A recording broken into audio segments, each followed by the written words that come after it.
Okay, तो ये episode की शुरुआत होती है, हमें देखते हैं कि ओवन को इतनी ज्यादा बुरी हालत में देख के शेरिन तो बहुत ही ज्यादा घबराती है, उसके पास जाती है और फिर आगे वो उसे ऐसे देख के बोलती है कि ओवन भला तुम्हें क्या हो गया है और कहीं तुम खत्म तो नहीं हो गए हो। तभी अचानक से ओवन उसे बोलता है कि मुझे तो तुम्हें देख के ऐसा लग रहा है कि तुम्हें थोड़ा भी आराम नहीं मिला है। तभी उसे अचानक से ऐसा बोलता देख शेरिन भी हैरान हो गई थी, पर फिर आगे ओवन कंटिन्यू करते हुए उसे बोलता है कि मुझे तो अभी तुम्हें देख के ऐसा लग रहा है कि तुम कल रात को थोड़ा भी सो नहीं पाए हो और तुम्हें थोड़ा भी आराम नहीं मिला है। और तभी हम देख पाते हैं कि हाँ, ओवन के शर्ट में थोड़ा सा खून तो लगा था पर वो सही सलामत था। पर फिर तभी उसके साइड में एक जो मरा हुआ जानवर रखा था उसके पास से बहुत ही ज्यादा खून आने लगता है, जिसकी स्मेल के कारण तो शेरिन बहुत ही ज्यादा अनकंफर्टेबल हो गई थी। और फिर आगे वो बोलती है कि ये ब्लड का सुगंध तो बहुत ही ज्यादा बेकार है। और फिर आगे अपनी ही जगह में थोड़ा सा रुक जाती है, जिसके बाद आगे ओवन उसे बोलता है कि तुम मेरे पास आओ। और जैसा कि मैंने तुम्हें हंटिंग में जाने से पहले कहा था, तुमने मेरी बात को मानते हुए उस एंजेलिका के सामने कुछ भी बकवास बात नहीं की थी ना, जो की बात अननेसेसरी हो। और फिर ये बोलते हुए अपनी जगह से भी उठ जाता है। तभी शेरिन उसे रिप्लाई करती है, वेल हाँ, मैंने तुम्हारी बात मानी थी, पर हाँ, मैंने कहीं कहीं पॉइंट पे अपने गार्ड को थोड़ा सा डाउन करके उसे कुछ ना कुछ बता दिया था।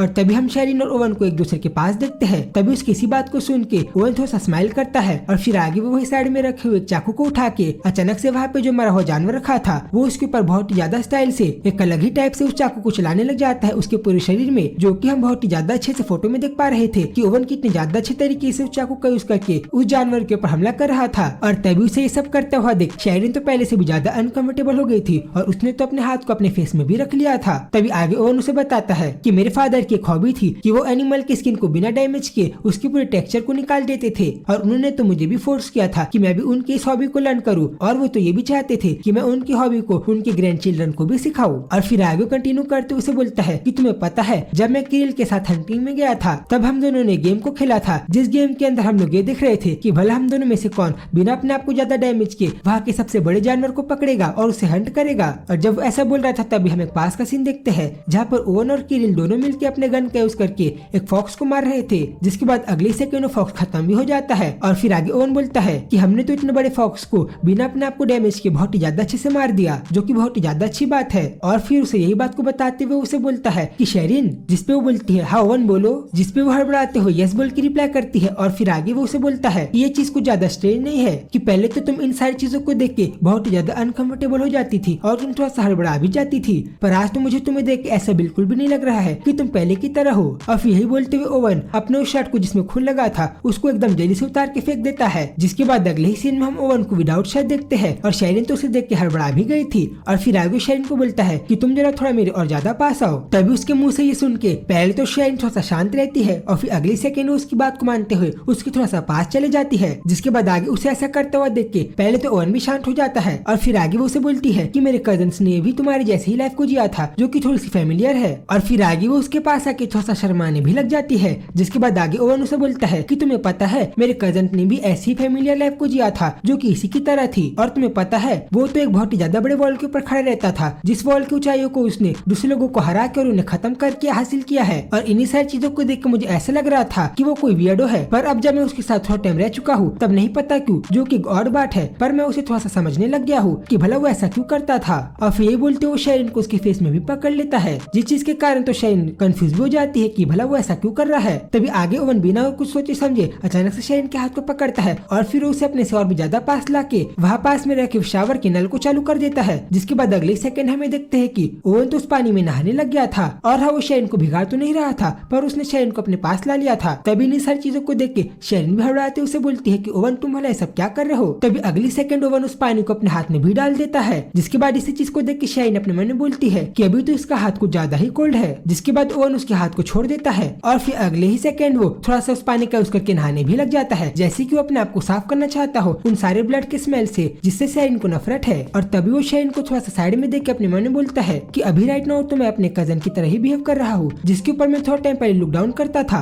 और अभी तो ये लड़की मेरे लिए इतनी ज्यादा मैटर करती है कि अभी मैं किसी भी हद तक जा सकता हूँ इसे अपने से पास रखने के लिए और हमेशा इसे अपने साथ रखने के लिए। तभी जब वो ऐसा बोल रहा था तभी हम शेरिन को बहुत ही ज्यादा प्यारे लुक में भी देखते हैं और थोड़ा सा शर्मा भी रही थी ओवन को ऐसे देख के। तभी आगे शेरिन अपने आईज को बंद करती है और फिर अपने मन में बोलती है कि अभी नहीं पता क्यों, पर मुझे वो सारी चीजें समझ में आ रही है कि भला मैं कल रात को जब ओवन हंटिंग करने के लिए गया था तब मैं भला विंडो से फॉरेस्ट की तरफ ही क्यों देख रही थी, और भला मैं उस टाइम ओवन का इंतजार ही क्यों कर रही थी। और उस टाइम तो एंजेलिका को भी मुझे देख के समझ में आ गया होगा कि मैं थोड़ा सा स्ट्रेंज बिहेव कर रही हूँ, और वो पक्का ऐसा इसलिए सोच रही होगी क्योंकि पक्का वो भी जानना चाहती होगी और वो मुझसे पूछना भी चाहती होगी कि भला मैं अभी इतना ज्यादा एंशियस और थोड़ा सा स्ट्रेंजली बिहेव क्यों कर रही हो, और वो भी बोला इस आदमी का इंतजार करते हुए और इसका वेट करते हुए, क्योंकि आदमी तो एक मेडिसिन के अलावा एक पॉइजन की तरह है जिसको मैं जानती हूँ कि ये डेंजरस है, पर मैं फिर भी इसके साथ ही रहना चाहती हूँ और इसके साथ टाइम स्पेंड करना चाहती हूँ। और शायद यही वो रीजन है जिसके कारण हर आदमी जो एक चीज के लिए एडिक्शन होता है या उससे एडिक्ट होता है वो फिर भी उस चीज को नहीं छोड़ पाता जो चीज उसे बहुत ही ज्यादा हार्म करती हो या फिर उसे हर्ट करती हो। तभी वो यही सब सोचते हुए नहीं पता के ऊपर ओवन को नो बोल देती है। तभी ओवन उसे बोलता है कि भला तुम मुझे रिफ्यूज क्यों कर रही हो,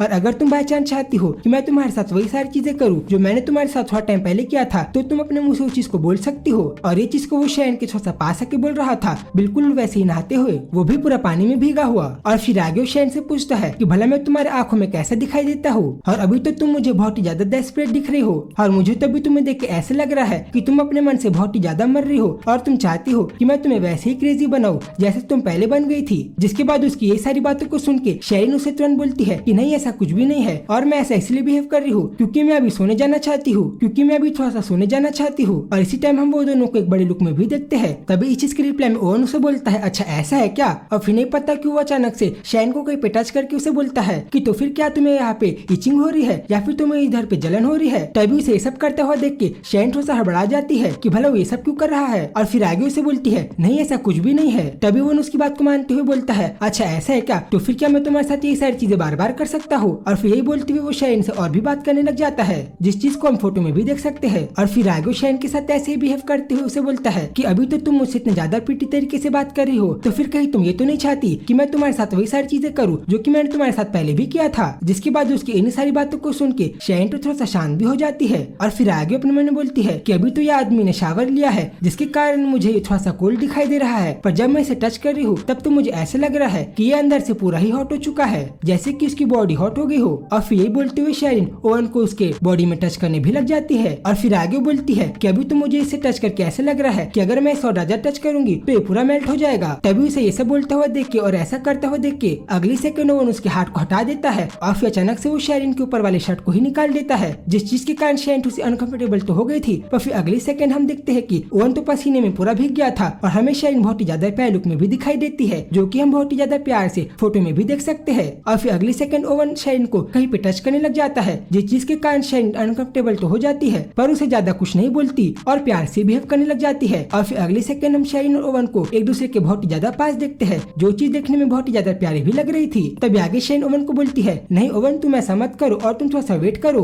और अगर शायद से तुम ऐसे बिहेव करते रहे तो फिर हमारी आवाज इस जगह से बाहर चले जाएगी और दूसरे लोग हमारी इस आवाज को सुन लेंगे कि हम लोग भला यहाँ पे क्या कर रहे हैं। तभी उसकी इन सारी बातों को सुन के ओवन बोलता है हाँ तुमने सही कहा, पर आज जब तुम मेरे पास खुद सामने से आए हो तो फिर कहीं तुम्हें बुरा तो नहीं लगेगा और तुम माइंड तो नहीं करोगी अगर मैं तुम्हारे साथ वही सारी चीजें करूंगा जो कि मैंने तुम्हारे साथ कल या फिर परसों रात को भी की थी। और जब ऐसा बोल रहा था तभी हम देख पाते हैं कि ओवन ने तो शेरिन को अपने से बहुत ही ज्यादा पास ला लिया था और उसने तो अभी शेरिन को ऐसे उठा के रखा था जैसे कि वो कोई बच्चे की तरह हो, और ये चीज तो देखने में बहुत ही ज्यादा प्यारी भी लग रही थी। और इस चीज को हम लोग अच्छे से फोटो में भी देख सकते हैं कि भला ओवन ने शेरिन को कितने ज्यादा प्यार से अपने हाथ से उठा लिया था। जिसके बाद आगे सीन चेंज होता है और हम वो दोनों को ऐसे ही इस घर के बाहर वाले शॉट से देखते हैं जो चीज पिक्चर में देखने में और भी ज्यादा प्यारी लग रही थी कि भला ओवन और शेरिन एक दूसरे के साथ कितने ज्यादा प्यार से थे। और अब आगे स्टोरी में क्या होगा ये चीज हम लोग नेक्स्ट एपिसोड में देखेंगे क्योंकि इसी के साथ चैप्टर पे खत्म होता है। तो गाइस अगर आप सबको वीडियो अच्छी लगी हो तो फिर चैनल को जैसे सब्सक्राइब करना। तो फिर जल्दी मिलूंगा इसके आगे की स्टोरी के साथ, तब तक के लिए बाय बाय।